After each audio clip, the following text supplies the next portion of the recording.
যোৰহাট বিধানসভা সমষ্টিৰ বিধায়ক তথা প্ৰাক্তন অসম বিধানসভাৰ অধ্যক্ষ হিতেন্দ্ৰনাথ গোস্বামীয়ে উদ্বোধন কৰে শিৱম ফিটনেছ জ'ন নামৰ এটি শৰীৰ চৰ্চা কেন্দ্ৰ। শৰীৰ সুস্থ থাকিলেহে মন মগজু সুস্থ থাকে, এই কথাকে সৰুগত কৰি যোৰহাটৰ ৰৰৈয়া অঞ্চলৰ কাঞ্চননগৰত আৰম্ভ হয় শিৱম ফিটনেছ জ'ন নামৰ এটি আধুনিক শৰীৰ চৰ্চা কেন্দ্ৰ। মই ইয়াত নাছিলোঁ যোৰহাটত। আমাৰ পৰিয়ালৰ এটা পৰম্পৰা আছে, 2 বছৰ বা 1.5 বছৰ বা 3 বছৰ মূৰে আমি গোটেই পৰিয়ালৰ, মোৰ ঘৰত আমাৰ 8টা পৰিয়াল, ককাই ভাই, আমি বাই ভনী মিলি চবৰে এটা নহয় এটা গোট খাই আমি এটা গ্ৰুপ বাহিৰলৈ যাওঁ। সেইবোৰ আমি কাষতে, বেছি দূৰ নহয়, কম্বোডিয়া, ভিয়েটনাম। মোকো কৈছিল, মই নোৱাৰোঁ বুলি নক'লোঁ কেলৈ, পৰিয়ালৰ এটা হুকুমৰ নিচিনা। কিন্তু 10 দিনৰ কাৰণে ওলাই গৈছিলোঁ, ঘূৰি আহি পেলাই যোৱাকালি আহি পাইছোঁ মাত ভগা। শিৱমৰ তেওঁৰ দেউতা আৰু মা মোৰ তাত গৈছিল। তেওঁৰ আইতা মোৰ শ শ্ৰেণীৰ শিক্ষয়িত্ৰী আছিল। গতিকে মই তেওঁলোকৰ পৰিয়ালৰ লগত শিক্ষাগত দিশতে হওক বা ওচৰ চুবুৰীয়া বুলিয়ে হওক, এটা খুব ভাল সম্বন্ধ আছিল। আৰু কালি আইতাকে যেতিয়া মোক কৈছে, মই নিশ্চিতভাৱে তেওঁলোকৰ আইতাই যেতিয়া কৈছে, মই নিশ্চয় ইয়ালৈ আহিবই লাগিব। আৰু জীৱনটো এনেকৈ চলি থাকে, নাথাকিলেও আহি উৎসাহ দিয়াটো মই বিচাৰোঁ। সেইকাৰণে মই উৎসাহিত কৰিবৰ কাৰণে ইয়ালৈ আহিছোঁ। এই ব্যায়াম কেন্দ্ৰটি আনুষ্ঠানিকভাৱে উদ্বোধন কৰে অসম বিধানসভাৰ প্ৰাক্তন অধ্যক্ষ তথা যোৰহাট সমষ্টিৰ বিধায়ক হিতেন্দ্ৰনাথ গোস্বামীয়ে।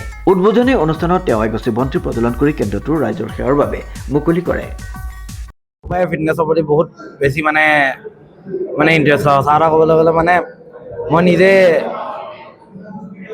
বৰ সৰুৰ পৰাই মানে জিম ফিটনেছৰ প্ৰতি কৰি আছোঁ আগতে মই আগতে জিমৰ লগত ইমান নাছিলোঁ বাৰু, কিন্তু মই আগতে মাৰ্চেল আৰ্টৰ পৰা আপোনাৰ ফিটনেছৰ জিমৰ প্ৰতি মোৰ ইণ্টাৰেষ্টটো বাঢ়িলে লাহে লাহে। মেইনকৈ লকডাউনৰ টাইমত মানুহবোৰ ফিটনেছৰ প্ৰতি সেইটো টাইমত ইমান হেৰি নাছিলে কিন্তু মই সেইটো টাইমৰ পৰাই মই কি মাইণ্ডত খেলাল নাজানো, মই নিজে ঘৰত মিনিমাম ইকুইপমেণ্টছখিনি বনাই পেলাই মই জিম ষ্টাৰ্ট কৰিছিলোঁ। একচুৱেলি এওঁলোকৰ গুৱাহাটীত আপোনাৰ শ্ব'ৰুমটো আছে মেইন, তেওঁলোকে যোৰহাটতো ছাপ্লাই দিয়ে।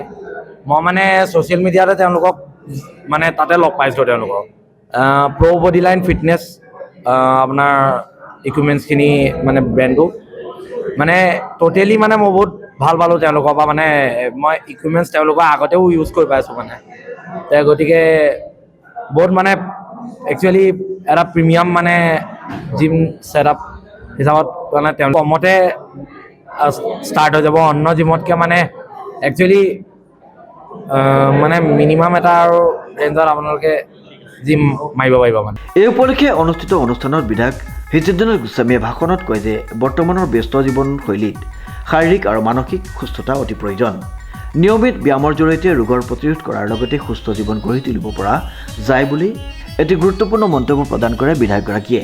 উল্লেখযোগ্য যে শিৱম ফিটনেছ জ'নৰ উদ্যোগ লৈছে যোৰহাট কেন্দ্ৰীয় বিদ্যালয়ৰ শিক্ষক বলিন শৰ্মাৰ সুযোগ্য সন্তান। পেছাত এগৰাকী ডায়েটিচিয়ান, সৰুৰে পৰা শৰীৰ চৰ্চাৰ প্ৰতি গভীৰ আগ্ৰহ আৰু বিশেষ দখল থকাৰ বাবে পৰিয়ালৰ প্ৰেৰণা আৰু সহায়ত এই ব্যায়াম কেন্দ্ৰটি স্থাপন কৰে।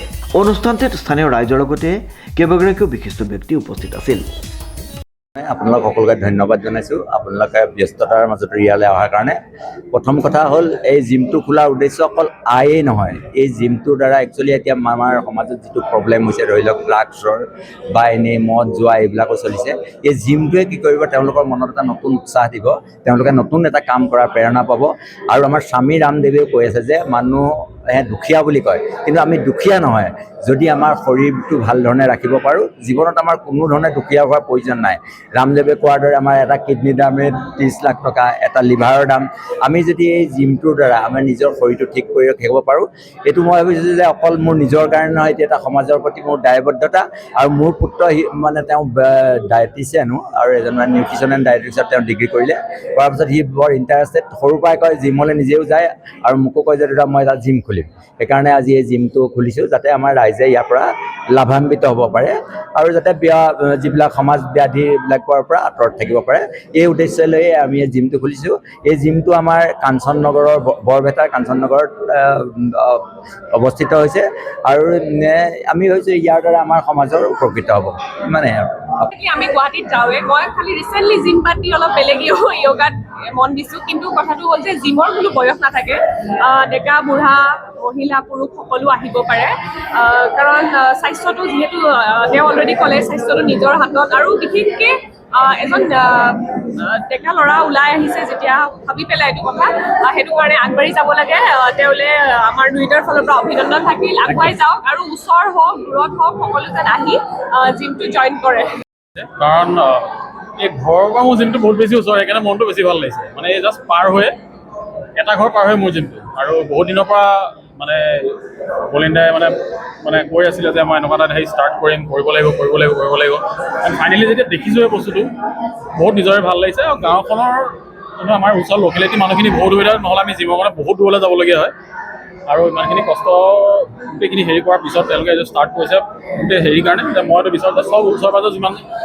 মানে উদ্যমান যুৱক যুৱতী ল'ৰা ছোৱালী ডেকা বুঢ়া যিমান আছে সকলো আহক জিমটো জইন কৰক কাৰণ স্বাস্থ্যটো আমাৰ নিজৰ এণ্ড জিমটোৱে বহুত সহায় কৰে ইয়াত আগবাঢ়ি যোৱাত নিজৰ স্বাস্থ্য আজিকালি লাইফষ্টাইল বহুত মানুহৰ খেলি মেলি এণ্ড জিমটোৱে বহুতখিনি হেৰি কৰি ৰাখে আৰু মই ভাবোঁ যে ওচৰ পাজৰ মানুহখিনিৰ লগতে সকলোখিনি ব্যক্তিয়ে ইয়াৰ দ্বাৰা উপকৃত হ'ব জিমটো যিকোনো ইকুইপমেণ্ট সকলোৱে কৰিব পাৰে এইটো কোনো ল'ৰাৰ কাৰণে বিশেষ বা ছোৱালীৰ কাৰণে বিশেষ ইকুইপমেণ্ট নাথাকে তো সকলোৱে কৰিব পাৰে ধুনীয়াকৈ যুৱতী যুৱক মহিলা মানে সকলোৱে আহিব পাৰে সকলোৱে ধুনীয়াকৈ ইয়াত কৰিব পাৰে আৰু বিশেষকৈ চাবলৈ গ'লে যোনজন ছাপ্লায়াৰ প্ৰ' বডি বিল্ডিং প্ৰ' বডি বিল্ডিং য়েছ প্ৰ' বডি লাইন তেওঁলোকে ইকুইপমেণ্টছখিনি বহুত মানে উন্নত মানদণ্ডৰ ইকুইপমেণ্টছ তেওঁলোকে প্ৰভাইড কৰিছে এণ্ড মই ভাবোঁ যে এইটো বহুত ধুনীয়া এটা ভাল হেৰি হ'ব চবেই ইয়াৰ দ্বাৰা উপকৃত হ'ব অনুপম বৰাৰ ৰিপৰ্ট নিউজ নাও।